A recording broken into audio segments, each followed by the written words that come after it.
After Trump's withdrawal from the Iran nuclear deal in 2018, the Iranian economy fared surprisingly well. Trade with China helped soften the impact of sanctions, and the Iranian economy grew at a pretty healthy rate between 2021 and 2024.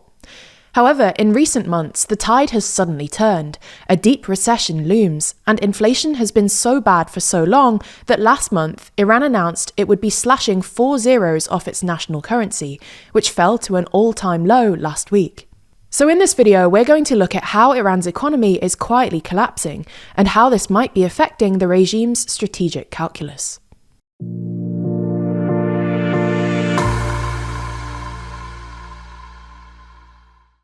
Never miss an episode and always feel in the loop by subscribing and ringing the bell. So let's start with a bit of context. The key thing to understand about Iran's economy is that Iran should be a lot richer than it is.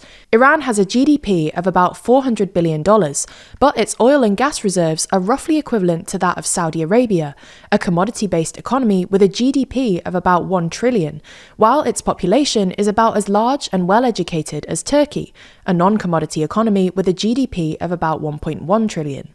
Iran's economic underperformance is often chalked down to the fact that it's been a theocracy since the 1979 revolution, and religious fundamentalists aren't generally great at economic stewardship.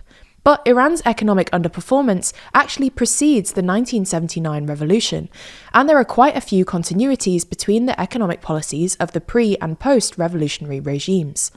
So why has Iran's economy reliably underperformed? Well, there are two related reasons. The first is Dutch disease. For context, Dutch disease is an economic phenomenon whereby an export boom in some commodity leads to an appreciation of your national currency, making your other exports and industries less competitive. This leads to an unbalanced economy that can be precariously dependent on that particular commodity, and when the price of that commodity falls, it can bring the entire economy down with it. This is exactly what's happened to Iran, which very much relies on oil and gas exports. For context, Iran has some of the world's largest oil and gas reserves. According to data from BP, its proven oil reserves come to about 160 billion barrels, the fourth largest in the world behind only Venezuela, Saudi Arabia and Canada, and about 10% of the global total, while its proven gas reserves come to 32,000 cubic kilometers, the second largest in the world behind Russia, and about 15% of the global total. Unfortunately for Iran, oil and gas have indeed crowded out its other industries and usually account for between 50 and 80% of all exports in any given year, and between 25 and 50% of all government revenues. This dependence has also left the Iranian economy at the mercy of global oil markets. As you can see, there's a pretty neat correlation between global oil prices and Iran's GDP per capita. So that's the first issue, Dutch disease. The second related issue is that oil and gas revenues have inflated Iran's bloated public sector, which essentially spends its time redistributing these revenues. Successive Iranian governments have tried to rebalance Iran's economy away from the public sector towards the private sector, but to little avail. Many of Iran's other industries continue to depend on inefficient oil-funded subsidies, and widespread corruption in the public sector makes it hard for private businesses to succeed. So you get the idea, the Iranian economy has never quite lived up to its potential, both because of Dutch disease and its bloated public sector. Things got particularly bad in 2018, when Trump withdrew from the Iran nuclear deal and imposed massive sanctions as part of what he called his maximum pressure campaign. Iran's oil exports and revenues duly shrank, pushing the entire economy into a 2-year recession in 2018 and 2019. However, after the pandemic, the Iranian economy did surprisingly well, with growth averaging about 5% between 2021 and 2024. Iran was helped here by China, which has continued to buy discounted Iranian oil despite escalating Western sanctions, and now accounts for something like 90% of Iran's oil exports. This is the main reason that Iran's oil exports have surged in recent years, tripling from approximately 400,000 barrels per day during the height of the Trump administration's maximum pressure campaign to around 1.5 million barrels a day in 2024. However, in the past couple of months, the Iranian economy has suddenly started to look precariously close to collapse. A combination of war and sanctions have pushed the country into recession, with the World Bank forecasting a contraction of 1.7% in 2025 and then 2.8% in 2026.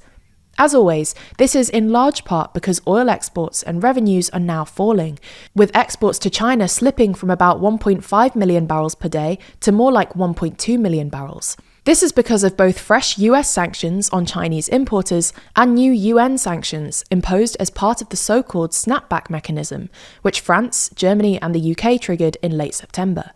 For context, the snapback mechanism is a sort of emergency brake built into the original 2015 nuclear deal that allows for the swift reimposition of all UN sanctions if Iran was deemed to have violated its nuclear commitments.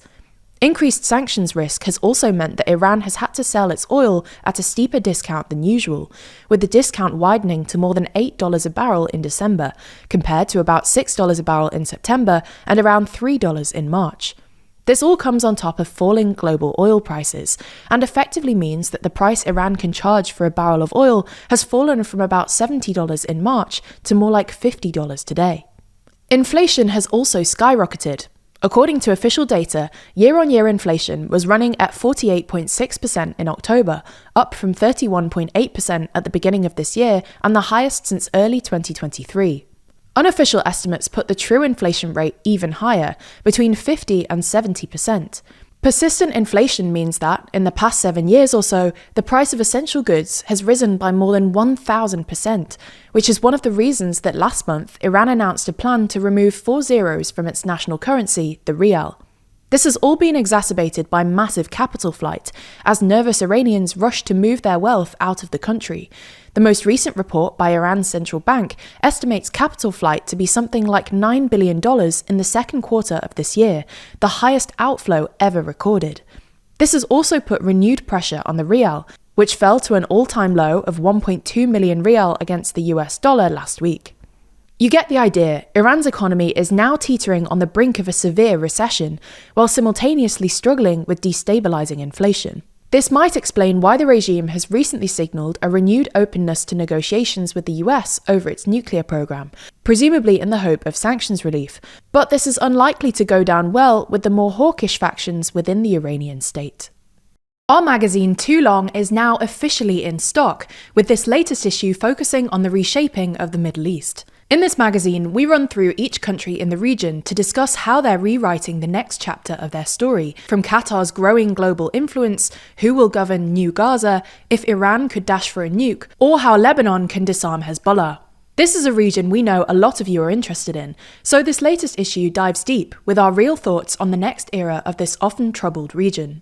Not only that, but we also have sections focusing on UK, EU and global news, including our full rundown of some of the biggest elections which happened around the world over the past year. There's also our interview with YouTube's Money and Macro on how to fix the EU economy, the rise of the politician influencer, and the new left emerging in the UK. As a special Christmas offer, we're offering you special gifts if you subscribe to Too Long. For instance, new subscribers can get a set of TLDR keyrings for free, our assembly-required desk calendar for just £2 more, our wall calendar or Brexit the colouring book for £3 more, or get your first copy entirely free if you buy it alongside assembly required. Find all of the options by clicking the link in the description, or as always, skip all of the physical stuff by picking up the digital edition today.